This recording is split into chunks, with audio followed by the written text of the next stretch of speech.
मान सभी शताधारी संतों को मेरा प्रणाम। और पधारियोड़ा सभी राम सुनोई भाई बहना ने राम धाम मेड़ता सिटी और सभी को राम राम। और सभी लाल खेड़ के सभी राम सुनई सभी भक्ता ने मारा राम राम। अनंत सुख सम्राट सदगुरु सुखराम जी महाराज जी वाणी रापा आनंद लेवा।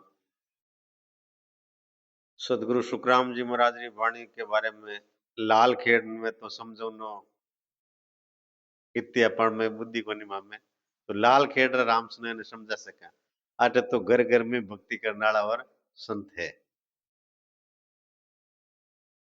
महाराष्ट्र लाल खेड़ और भिवापुर दो गांव माते सदगुरु राधा कृष्ण जी शेर साबरी बहुत सीम कृपा है। मैं आटे इतना साल नू काफी समय से आ रहा हूं और मैंने अनुभव किया है लाल खेड़ भिवापुर और भी काफी गांव है।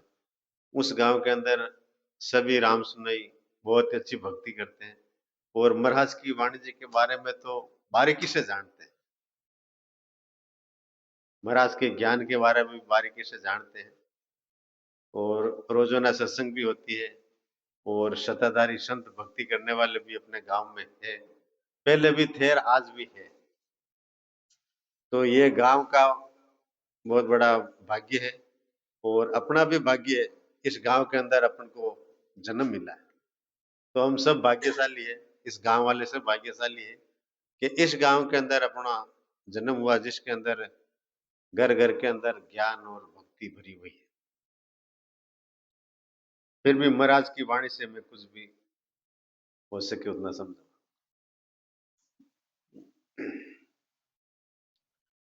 यह चीज अपन को समझ में आ गई। लोगों को तो ये मालूम नहीं है कि भक्ति क्या है क्यों करते हैं। लाल खेड़ में या महाराष्ट्र में या युवराम में किसी को यह समझाने की जरूरत नहीं है कि हमारी भक्ति कैसी है माया की भक्ति कैसी है। इस बारे में तो कोई समझाने की जरूरत ही नहीं है। सब रामसुने जानते हैं कि महाराज की भक्ति कैसी है। केवल की भक्ति है। इस भक्ति से जीव का कल्याण होगा मोक्ष होगा। और दूसरी भक्ति जो माया की है तीन लोग की है इसके बारे में तो चर्चा करनी है कोई है ही नहीं। अपने को यह चीज मालूम हो गई अपन की भक्ति सबसे श्रेष्ठ है और हमारा यह भी रास्ता है। सदगुरु सुखराम जी महाराज ने ये ज्ञान बताया है यह अपने धारण भी कर लिया। हमारे घर के अंदर सत्संग नेचर की जागृति भी हो गई और अपन भजन कर रहे हैं सब। अब इसके आगे अपने को क्या जरूरत पड़े वो चीज अपने को आगे देखनी है। अपने को अब किस चीज की जरूरत है। ज्ञान समझ में आ गया भक्ति समझ में आ गई जीव कहां से आया क्यों आया भक्ति क्यों कर रहा है ये भी समझ में आ गई। अब क्या करना है इस चीज के ऊपर अपने को विचार करना है। वही भक्ति लाइन में लगे अपन लेकिन अब भी अपन राम राम सत्संग करते हैं तो क्यों करते हैं। भाई अब सत्संग की क्या जरूरत है। सत्संग डेली होती है। अब अपन के अंदर ये कोई कमी होती है तो कमी निकालने के लिए सत्संग होती है। अपने अंदर अब भक्ति करते करते और आगे कैसे पहुंचे उस देश की प्राप्ति कैसे हो उस बारे में चर्चा करनी है। अपन अब सत्संग क्यों करते हैं। सत्संग करने का दो तरीका तो एक तो जीवों को जगाने के लिए सत्संग होती है और जागने के बाद में उस देश की प्राप्ति कैसे की जाए उसके लिए सत्संग होती है। सत्संग मतलब अलग तरीके से होती है। किस जगह सत्संग कई जगह पर सत्संग करते हैं जीवों को जगाने के लिए। कई जगह सत्संग करते हैं जगे हुए जीवों को उस देश की प्राप्ति कैसे की जाए मंजिल कैसे प्राप्त की जाए इसलिए सत्संग होती है। तो सत्संग का कई तरह का रूप होता है। सब जगह एक जैसी सत्संग नहीं होती है।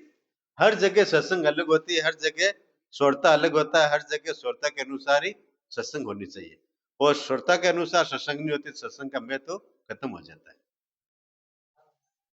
जैसा आगे श्रोता होता है वैसे ज्ञान होना चाहिए। अपन किसी दुकान पे जाते हैं अपने को जो चीज की जरूरत होती है वो चीज नहीं बताता कस्टमर और दूसरी बताता ये ले लो तो अपन उसकी ध्यान थोड़ी देते हैं। अपने को जरूरत किस चीज की, वो चीज अपने को मिलनी चाहिए, तब सत्संग में जाने का आनंद है। और हमेशा रोजाना यही सुनाते हमारी भक्ति ऊपर है, वो भक्ति नीचे है, ब्रह्म विष्णु महेश भक्ति नीचे है, तो सबको मालूम है। अब अपने को क्या करना है, इसके बारे में चर्चा करनी है। और अपने को उस देश की प्राप्ति करने में किस चीज की बाधा आ रही है, क्या ऐसी समस्या होती है जो अपन भजन करते हैं अपना मन नहीं लगता है, ध्यान नहीं लगता है, जो ज्ञान महाराज को वो अपने को अनुभव नहीं हो रहा है, तो वो कहाँ चीज की कमी रह रही है, उस चीज के ऊपर अपने को चर्चा करनी है, अपना खुद का अपना विचार करना है। तो महाराज क्या फरमा रहे हैं, आज अंग ले रहे हैं, साध लस को अंग। साध किसको बोलते हैं, संत किसको बोलते हैं, जो भी भजन करने वाले सब संत हैं। महाराज का भेद लेने के बाद में जिसका भजन नाभि में आ गया वो सब संत है। रामदास जी महाराज का एक भजन उसमें लिखा है, नाभ कमल में संत जन सहजा चल आया, नाभ कमल में संत जन सहजा चल आया, नाद अनाद सामळ्या सुरती रास मंडाया। मतलब नाभि के अंदर से सब जागृति होने के बाद में जिसका भजन नाभि में आ जाता है, उसको संतों ने संतों की पदवी लगा दी, वो सब संत है। भजन करने वाले सब संत हैं, सब संत हो गए। तो अब संतों का लक्षण क्या है, संतों के अंदर गुण क्या होना चाहिए, इसके ऊपर अपने को विचार करना है। अपनों को संतों ने, महापुरुषों ने अपने को संत बना दिया, तो अब संत तो बन गए, लेकिन अब अपने के अंदर वो कमियां निकालनी है। भजन नहीं हो रहा है, क्यों नहीं हो रहा है, उस देश की प्राप्ति होने में कहाँ समस्या आ रही है, उसके ऊपर अपन चर्चा करें। वो चर्चा साध लक्ष्य के अंदर है। साध भक्ति करने के बाद में अपन को कैसा रहना है, और अपने अंदर अगर कोई कमी है तो कैसे निकाले। उस देश की प्राप्ति करने में कौन कौन सा कोई काल है, काल अपने को रोकता है, तो उस काल को कैसे जीतना है, वो इस साध लक्ष्य के अंदर है। साध लक्ष्य का अपन ज्ञान धारण करने के बाद में हर आदमी को, हर भक्त को, हर ज्ञानी को साध लक्ष्य का अंग का विचार करना जरूरी है। अपने लिए सबसे श्रेष्ठ साध लक्ष्य के ऊपर विचार करना। साध लक्ष्य किसके लिए, दूसरों के लिए नहीं, अपने खुद के लिए। जो भी भक्ति करने वाला भगत है, रामसुनी है, उसके खुद के लिए महाराज ने साध लक्ष्य बनाया। तो अपना खुद का विचार करना है अपने ऊपर, न कि दूसरे को ऊपर अपन करना है। तो साध लक्ष्य में महाराज क्या फरमा रहे,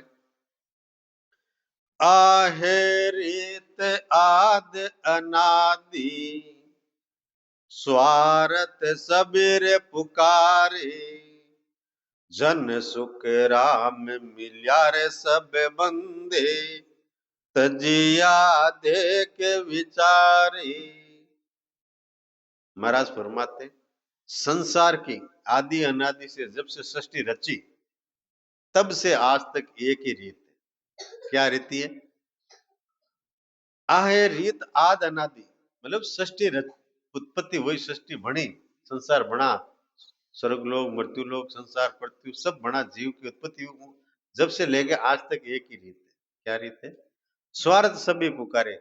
संसार में जितने भी जीव है, जो जीव बन गया, शरीर धारण कर लिया, पांच तत्वों का जो चौड़ा में आ गया, उस सब जीवों की एक ही रीति है। क्या है, सब स्वार्थ से प्रेम करते हैं।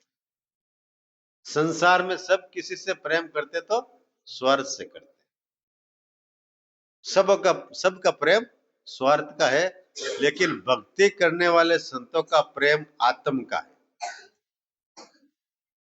आपके और मेरे कोई स्वार्थ नहीं है, आपके किसी के भक्ति करने वाले के आपस में कोई स्वार्थ नहीं है, ये आत्मिक प्रेम है। और पूरी संसार में सब जीवों का प्रेम है, अपना परिवार से प्रेम है, समाज से प्रेम है, गांव से प्रेम है, और माँ बाप से प्रेम है, पति पत्नी का प्रेम है, भाई भाई का प्रेम है, पिता पुत्र का प्रेम है, लेकिन वो सब स्वार्थ का प्रेम है। उसमें सब में क्या है, स्वार्थ है।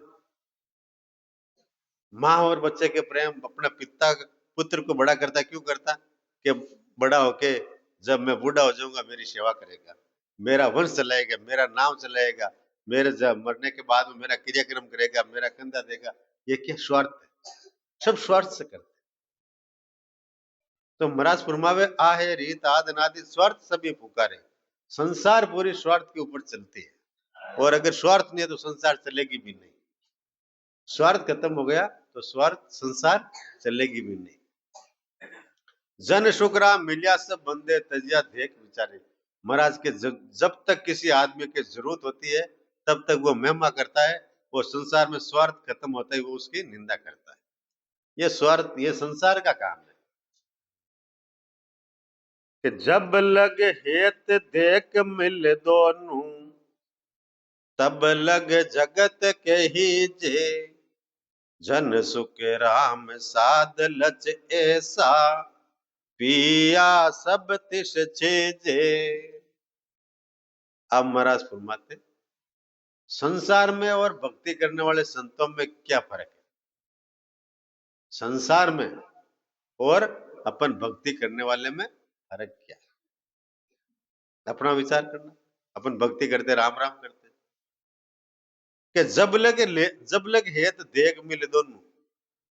जब लग अपन संसार में रहते हैं, समाज में रहते हैं, परिवार में रहते हैं, चाहे भक्ति करते कहीं भी रहते हैं, और अपना संसार से प्रेम और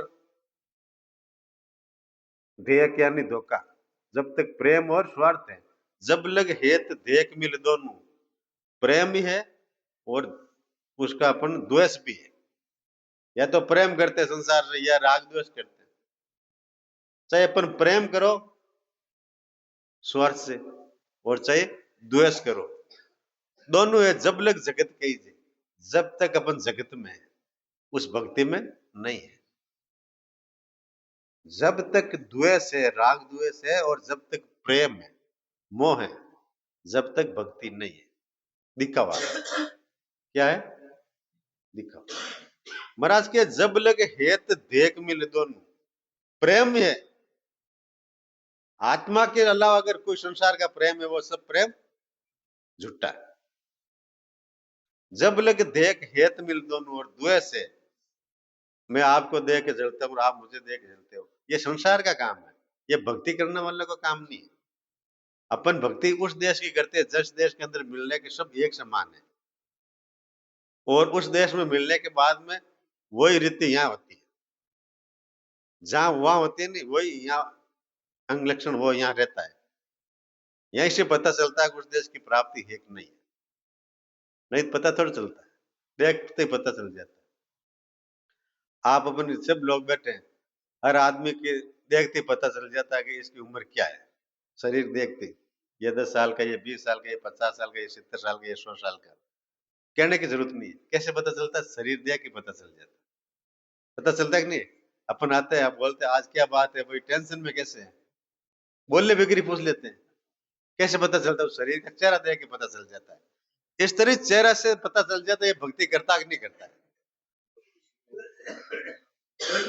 भाई कोई खुशी में रहता था, आज खुशी किस चीज की है, कोई इसको पैसा मिल जाता, धन मिल जाता, या नौकरी मिल जाती, तो चेहरों के अंदर खुशी रहती है, वो खुशी चेहरे पे झलकती है। दुख होता तो चेहरे पे झलकता है, इसी तरह कर्म भी चेहरे पे झलकता है। इस तरह कर्म भी चेहरे पे झलकता है, और जो ज्ञानी होता है वो चेहरा पढ़ के बता देता है ये भक्ति इसके अंदर एक नहीं है। आद्य ज्ञान तो शरीर को देख के पता चल जाता है, और बोलने के बाद में तो पूरा ही पता चल जाता है। बोलने के बाद में तो इंसान की पूरा माप तोल आ जाता है। ये थर्मामीटर है। क्या है, थर्मामीटर है। बोलने के बाद में पूरा उसकी रीडिंग हो जाती है इसके अंदर क्या है। बोलने से पता चल जाता है। साधु शब्दा पर किए भिको पड़िया घर नार, सूरा रण में पर किए भीड़ रण बाजे तलवार। मतलब साधु की पहचान शब्द से हो जाती है, ये किस देश की भक्ति करने वाला है, कहाँ की भक्ति करने वाला है, और उस देश की भक्ति करता है तो ये कहने वाला है कौन से वाला है, ये सब उसकी तोल शब्द से हो जाती है। तो इसी तरह महाराज ने यही फरमाया कि तब लग जगत कहीजे, जन शुक्राम साध लस ऐसा पिया सब तीस चीजें। साधु का लक्षण ऐसा है, जब अपन प्यासे होते हैं और पानी पीने के बाद में, भोजन करने के बाद में ऑटोमेटिक प्यास भूख खत्म हो जाती है भोजन करने से, और पानी पीने से प्यास खत्म हो जाती है। फिर अपन को बोलते पानी और पी ले, भोजन करने के बाद में अपन बोलते हैं और भोजन कर ले, अपन करते हैं क्या? जैसे मेरे को अभी भाईसाहब बोला भोजन कर लो, मैं क्यों नहीं, वहां करके भूख नहीं है, और भूखा होता तो करनी पड़ती है। इसी तरह अगर भक्ति की भोजन कर लिया तो फिर संसार की प्यास नहीं लगेगी। संसार के कर्म अच्छे लगते, संसार के अवगुण अच्छे लगते, मतलब भक्ति अंदर नहीं आई। भक्ति अंदर आने के बाद में, उदय होने के बाद में, वो संसार के अंग लक्षण नहीं रहेंगे, वो भूख नहीं लगेगी, और वो संसार के अंग लक्षण अपन के अंदर है तो भक्ति नहीं है। एक म्यान में दो तलवार कभी नहीं रहती, या तो दिन रहेगा या रात रहेगी। अगर आप दिन, अभी रात है, आप लाइट करके इसको दिन नहीं बना सकते। अपन लाइट से, मरकरी से इसको दिन बनाना चाहते हैं, नहीं हो सकता। बनावटी ये फॉर्मेलिटी, या तो क्रोध या प्रेम रहेगा, दोनों एक साथ नहीं रहेगा। या तो ज्ञान रहेगा या ज्ञान रहेगा। अज्ञान, ज्ञान है तो अज्ञान नहीं रहेगा। अज्ञान और ज्ञान साथ में कभी भी नहीं रह सकता। बात ज्ञान की करते हैं, अंग लक्षण व्यवहार अज्ञान का है, नहीं, ये भक्ति के लक्षण नहीं। तो महाराज के सुखराम साधन ऐसा, संतों का लक्षण ऐसा है, पिया सब तीर्थ चीजें, यानी पानी पीने के बाद में प्यास नहीं लगती है, वापिस प्यास लगेगी तब पीना पड़ेगा। इसी तरह महाराज फरमाते हैं, ना क्यों से मेरे दोस्ती, आपो घरान जावी, जन सुख राम जाय आराध्या, दूत्या भावन लावी। बहुत सरल चीजें लिखी महाराज। क्या लिखा? ना क्यों से दोस्ती, ना क्यों से बैर, नहीं तो किसी से दोस्ती है तो किसी से प्रेम भी नहीं है। ऐसा नहीं कि ये मेरा श्रेष्ठ है, ये मेरा दुश्मन, नहीं, सब एक समान। सब दृष्टि सारा पर देखे, क्या मित्र क्या द्रोही, मंदरे ऐसा सतगुरु जोई। भक्ति और ज्ञान बैरागी शीलवान निर्मोही। महाराज अंग लक्षण बताए, दुश्मन और शरण प्रेमी एक समान उसके लिए। दिखावटी में वो कुछ भी कर सकता है, अंदर की आत्मा में एक समान होना चाहिए, अंदर की आत्मा में एक समान होना चाहिए। बाहर सुधारने के लिए किसी को गाली निकाल दे वो अलग चीज है, समझाने के लिए कुछ भी बोल दे, लेकिन घट के अंदर आत्मा में प्रेम वही होना चाहिए, चाहे दुश्मन हो और चाहे घर का आदमी हो। भाव एक होना चाहिए, सबको मैं भक्ति करूंगा, सबको एक समान रखूंगा। यह भक्ति करने वाले के अंग लक्षण है। महाराज के ना क्यों से बैर, ना क्यों से दोस्ती, नहीं तो बैर है नहीं दोस्ती। आपा घराने जावे, फालतू किसी के घर भी नहीं जाते, और घर जाके बुला लेते सत्संग में तो मना भी नहीं करते। भाई बुलाने पर अपन कहते नहीं आएंगे, हम नहीं आएंगे, तो महाराज के नहीं। आपो घराने जावे, जन सुखराम जाय आराध्या, द्वितीय भाव नहीं लावे, लेकिन जाके विनती करते हैं कि भाई आपको ऐसा करना, आपको आना है, तो भेदभाव भी नहीं करते। नहीं तो भेदभाव, बुलाने पर वो सहज में आ जाते हैं, और नहीं तो नहीं जाते, अपने घर पे भजन करते हैं। कि जब लगे बुरे भले सब व्यासे, काम क्रोध अहंकारा, जन सुख राम ता लग भे, तिरगुट तत् विचारा। महाराज फरमावे, जब लग बुरी भली सब व्यासे, अपन घट के अंदर भली बुरी, अच्छा विचार बुरा विचार, और व्यासे काम क्रोध अहंकारा। महाराज फरमाते काम है, क्रोध है, अहंकार है, राग है, द्वेष है, पांचों विषय वासना, ये सब अगर अपन घट के अंदर है तो महाराज के जबलक भक्ति नहीं है। कि जबलक बुरी भली सब व्यासे, काम क्रोध अहंकारा। अहंकार, अहंकार किसको बोलते हैं? जैसे शरीर का अहंकार, ज्ञान का अहंकार, भक्ति का अहंकार, पैसे का अहंकार, परिवार का अहंकार, धन का अहंकार, पद का अहंकार। अहंकार किसी भी चीज का हो जाता है, भाई मैं बड़ा हूं, ये अहंकार। भाई संसार का, अज्ञान का तो जैसे पैसों का, धन का, दौलत का, ये अहंकार है ही है। गाड़ी घोड़ा पुत्र जवानी सुंदरता, ये चीज तो अहंकार है। लेकिन ज्ञान का भी अहंकार है, मैं ज्ञानी हूं, मुझे सब आता है, मैं बड़ा हूं, मैं ऊंचा हूं, मैं संत हूं, ये भी अहंकार है, पद का अहंकार। तो महाराज के कोई तरह का अहंकार नहीं। और क्रोध तो कोई चीज होती ही नहीं है, उसके लिए क्रोध कोई है ही नहीं। भक्ति करने, भक्ति में क्रोध है ही नहीं। जन सुखराम तान लग बे है त्रिगुटी तत्व विचारा। और जब तक ये सब अवगुण है, जब तक भक्ति नहीं है। महाराज के जब लग बे यानी डर है काल का, कि उपजे खरे जोरे सो माई से नर साध के जे। जन सुख राम सुनत सम बोले जगत बराबर दीजे। महाराज फरमाते, उपजे खरी जरे सो माई। महाराज फरमाते, अपन को कोई ऐसा कोई शब्द बोल देते हैं, अज्ञानी में, अज्ञानी आदमी अपन को कुछ भी बोल देते हैं, लेकिन अपन खुद ही वापस उसको वैसे ही वैसे बोलते हैं। उसको तो ज्ञान नहीं, अज्ञान है, अज्ञान में बोला, लेकिन अपन वापस ऐसा जैसे वो अज्ञानी बोला जैसे अपन बोलते हैं, वापस उसको जवाब देते हैं संसार का। महाराज के जब उपजे करी जरेशो माई सेनर साध के जे। और जन सुखराम सुनत सम बोले जगत बरोबर दीजिए। सुनता ही वापस उसका जवाब देते वो जगत जेड़ा। भाई संसार में आपस में कोई बोलते तो आपस में वो लड़ाई करते, अपन ही वापस जवाब देते। उसको तो ज्ञान नहीं है, ज्ञान में बोला, लेकिन अपने को तो ज्ञान है। अपन ऐसे छोटा बच्चा होता है, अपने कुछ भी बोलते अपन वापस बोलते क्या? अपन क्या सोचते, ये तो बच्चा है, इसको मालूम नहीं है। लेकिन अज्ञानी भी तो बच्चा है, ज्ञान में वो ना समझे बच्चा ही है। भाई उम्र से नहीं उठता है, ना समझे सब बच्चे हैं। ज्ञान अगर कोई महाराज का ज्ञान नहीं तो वो ज्ञान में बच्चा ही है। उम्र से बड़ा थोड़ी होता है आदमी, ज्ञान से बड़ा होता है। भाई अपन बच्चे को, छोटे बच्चा गलती करते है माफ करते नहीं, ये बच्चा है छोड़ो इसको, कुछ नहीं। घर में कोई बच्चा कुछ भी कर देता है, और बड़ा अपने घर में आदमी कोई गलती करता है उसको अपन डांटते फरकारते मारते दंड देते हैं, बच्चे को कुछ नहीं बोलते हैं। इसी तरह संसार में भी अज्ञानी ये सब बच्चे ही है, उसको बच्चा समझ के छोड़ देना चाहिए। लेकिन अपन तो उनसे बड़ा वापस बच्चा बनते हैं, अज्ञानी बनते हैं। तब लग महाराज के भक्ति नहीं है। ये भक्ति के साथ लस के लक्षण है कि सब सो हेत बेर नहीं बंचे निरपक ज्ञान विचारे। जन सुख राम सोर के ऊदे ठगे मुसे कुण मारे।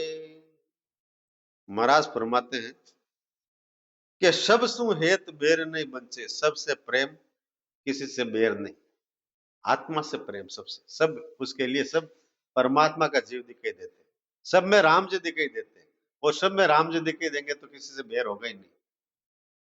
अपने घर के अंदर राम जी है तो सब में राम जी दिखेंगे, अपने घर के अंदर रावण है तो सबको अपन रावण दिखेंगे। मारवाड़ी में क्या होता है, चोर ने सब चोर ही दिखे, क्या है, चोर ने चोर ही दिखे। उसको वो खुद चोरी करता है, सब उसको लगता है ये भी चोरी है, यही चोर है, यही चोर है, यही चोर है। इसी तरह महाराज घट के अंदर राम जी का वास है तो सब में राम जी दिखाई देंगे उसको। रामचंद्र जी ने बोला ना विशेष मूर्ति कि भाई आप रावण को मारो, बोले किसको मारूं, इस हाथ से नहीं काटा जाता, वो परमा ब्रह्म भास गया उसको। रामचंद्र जी को जिस समय ब्रह्म की प्राप्ति हो गई, उसके घट के अंदर वो ब्रह्म बन गया, ब्रह्म रूप हो गए, तो उसको बोला भाई रावण को मारो कि नहीं, सब एक समान है। रावण राक्षस और देवता सब एक समान मेरे लिए। एक ही उस पिता के ये पुत्र है, एक में अवगुण है एक में गुण है, लेकिन है तो दोनों एक ही, उस सब में ब्रह्म ही है, अवगुण उसके अंदर है, लेकिन है तो वो जीव आत्मा तो एक ही है सब। ऐसा अवगुण भक्ति करने वाले के अंदर, घट के अंदर प्रकट होते, तभी उस देश की प्राप्ति होती है। ये प्राप्ति देश करने, उस देश की प्राप्ति करने का, मिलने का ये एक बाहर में लक्षण है अपने। महाराज फरमा निरपक्ष ज्ञान विचारे, ज्ञान भी निरपक्ष करते हैं, ऐसा नहीं आगे किसी बैठा है ना इसके ऊपर अपन ज्ञान करते हैं। जो ज्ञान की इस स्टेज पे व्यासपीठ के बैठ के और दूसरे के ऊपर कोई प्रवचन करता है, ज्ञान करता है, उससे बड़ा कोई अज्ञानी नहीं। ये व्यासपीठ है, यह सबके ऊपर ज्ञान होना चाहिए, एक समान होना चाहिए, जीवों को बाहर निकालने के लिए होना चाहिए, न कि किसी के ऊपर होना चाहिए। वो मतलब टारगेट लेके नहीं होता। महाराज फरमाते निरपक्ष ज्ञान विचारे, निरपक्ष, कोई पक्ष पास नहीं। जन सुखराम सूर्य के उदय ठगे मुंह से कौन मारे। महाराज के सूर्य उदय होने के बाद में एकदम ज्ञान हो जाता है, मतलब प्रकाश हो जाता, तो फिर अंधेरा नहीं रहता है। तो घट में ज्ञान आते ही अज्ञान का अंधेरा तो खत्म हो जाता है। ज्ञान आने के बाद में अज्ञान रहता है, इसका मतलब ज्ञान नहीं। सूर्य उदय होने के बाद में क्या है, यहाँ तो अंधेरा रहेगा। अरे मकान में कुएं के अंदर भी प्रकाश हो जाता है, कितने भी बिल्डिंग है कहीं पर अपन रहते तो पता चल जाता है सूर्य उदय हो गया। तो ज्ञान घट के अंदर उदय होने के बाद में अज्ञान की बातें होती है, इसका मतलब घट में ज्ञान नहीं है, वो अभी तक अपन सीख रहे हैं, प्रगट ज्ञान नहीं है। प्रगट होता है तो पता चला। सूर्य उदय होने के बाद में अंधकार कभी नहीं रहेगा। महाराज ये फरमाते हैं कि निरपक्ष साध पके बंद लोई, देख करे सो दाणो, जन सुख राम मुख सु मेटा, कपटे नरक बकाणो। महाराज फरमाते निरपक्षाद पखे सद बंदे लोई। निरपक्ष ज्ञान करने वाले किसी की पक्षपात नहीं करते। निरपक्षाद पखे बंदे लोई, महाराज के वो तुने किसी की पक्ष लेते हैं, न किसी की छोड़ते हैं। वो निष्पक्ष ज्ञान करते हैं, अपन पक्ष लेके बोलते हैं, किसी के ऊपर बोलते, किसी को छोड़ते, किसी को बचाते, ऐसा नहीं। दे करे सो दाणु, महाराज के जो द्वेष करता है वो राक्षस है। द्वेष का लक्षण राक्षस का लक्षण है, भक्ति करने वाले के नहीं है। उसके लिए द्वैत का, द्वैत करने के वाले को तो द्वैत का है। जन शुक्राम मुक्षु मीठा कपटी नरक बकाणो, मुंह पर तो मीठा बोले लेकिन घट के अंदर वो कपट रखता है। अपने सामने अच्छी अच्छी बातें करते, पीछे चुगली निंदा करता है, वो ऐसा वो ऐसा, वो कैसा है, वो नरक का लक्षण है, वो नरक में जाएगा। महाराज के जन शुक्रा मुक्षु मीठा, मुंडा माता मीठो और कपटी नरक बकाण, वो कपटी है और वो नरक में जाएगा। हरिजन हेत राम सो लागा, दूजर सेज समाई, जन सुख राम चाय बिन दुविध्या, का बिराजे आई। महाराज फरमावे हरिजन हेत राम सो लागा, भक्ति करने वाला तो हरिजन वो राम जी से प्रेम करेगा, परमात्मा से प्रेम करेगा। हरिजन हेत राम सु लागा, दूजी सहज समय, वो सब पर वो संवाद रखते हैं, सहज में रहते हैं सबके साथ। राम जी राम। महाराज के जन सुखराम चाय बिन दूधिया कहां विराजे आई। महाराज के दूधिया कब आएगी, अपने घट के अंदर दूधिया चाह ना रहेगी तब आएगी, आशा रहेगी तब आएगी। और जब दूधिया ही नहीं रहेगी, चाह नहीं रहेगी, आशा ही नहीं रहेगी, तो कोई दूधिया आएगी नहीं। कहीं पे दूधिया आएगी तो अपने को चाहना रहेगी, किसी भी की चाहना, ऐसे नहीं धन की दौलत की, वैसे नहीं। अपने को पद भी आ जाएगी, मान सम्मान की भी चाहना आती है। जहां भी चाहना आ जाती है वहां पर दूधिया, यहाँ और वहां राग द्वेष होता है। महाराज परमात्मा चाहना किसी भी चीज की नहीं।